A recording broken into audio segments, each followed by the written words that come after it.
Syracuse's loss will turn into Temple's gain.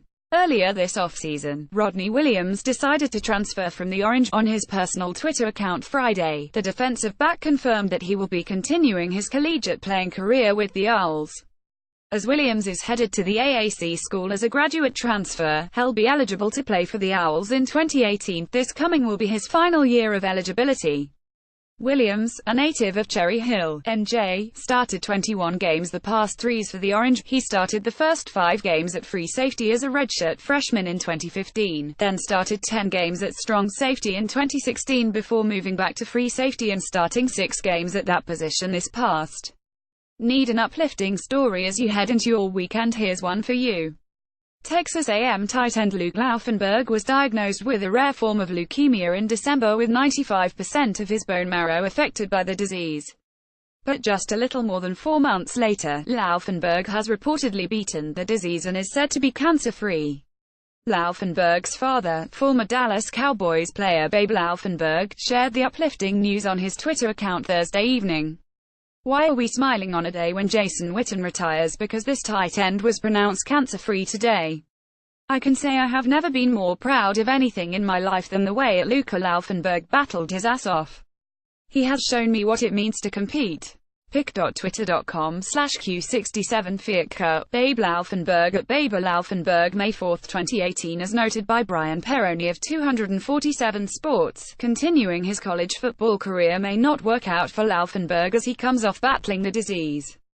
As any patient will, Laufenberg will have to have some follow-up checkups to ensure the disease isn't coming back, but the major hurdle has apparently been leaped for the walk-on tight end in College Station. Follow at Kevin Ong FB. It seems Mississippi State linebacker Leo Lewis has a little more trouble looming over him in Starkville. According to a report from WTVA in Mississippi, Lewis was arrested and spent a brief time in a county jail on a charge of disorderly conduct. Lewis has already been released from the jail on bond, but the details regarding the disorderly conduct charge have not been detailed at this time. Police are expected to release more information in a statement sometime later today.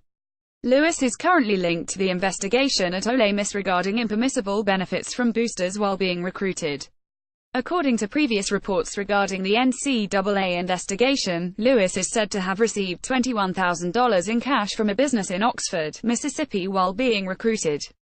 Lewis started all but 1 game for Mississippi State last. Follow at Kevin Ong FB. It's not been a positive last few days for the Western Kentucky football program. Earlier this week, it was confirmed that potential starting quarterback Stephen Duncan, arrested for driving under the influence in late March, would be suspended for the 2018 opener against Wisconsin. Adding to that misery, it was confirmed that the man who would have been hiking the ball to whichever quarterback won the starting job, Dennis Edwards, recently informed the coaching staff that he has decided to transfer from the Hilltoppers. No reason, at least publicly, was given for the abrupt and surprising decision was given. Where that is, I do not know, head coach Mike Sanford told the Bowling Green Daily News when asked about a possible landing spot for the 5th-year senior. "Insofar as everything is done above board, we certainly will support him in wherever he chooses to attend." In 2015 and 2016, Edwards started 26 games at right guard for the Hilltoppers.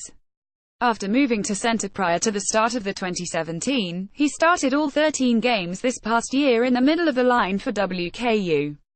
This certainly isn't a good look.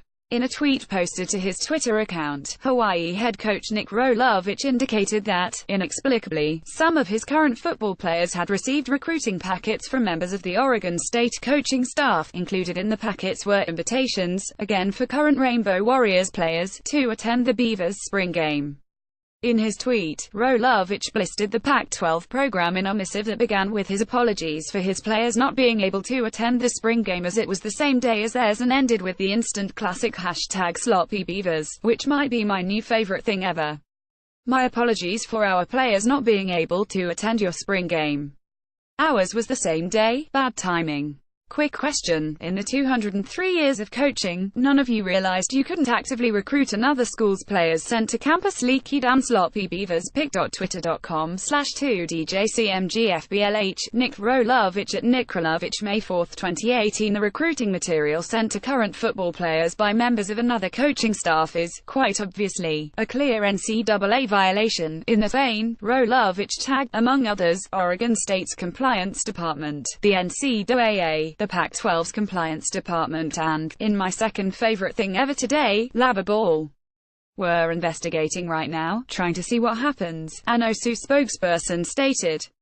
According to the Oregonian, 3 members of first-year head coach Jonathan Smith's OSU coaching staff have been assistants at Hawaii at some point the past 2s. Special teams coordinator Jake Kirkus, wide receiver coach Kefent Heinsohn, and defensive line coach Legi Surunoa. It's unclear if they were the assistants involved in the bungled recruiting incident.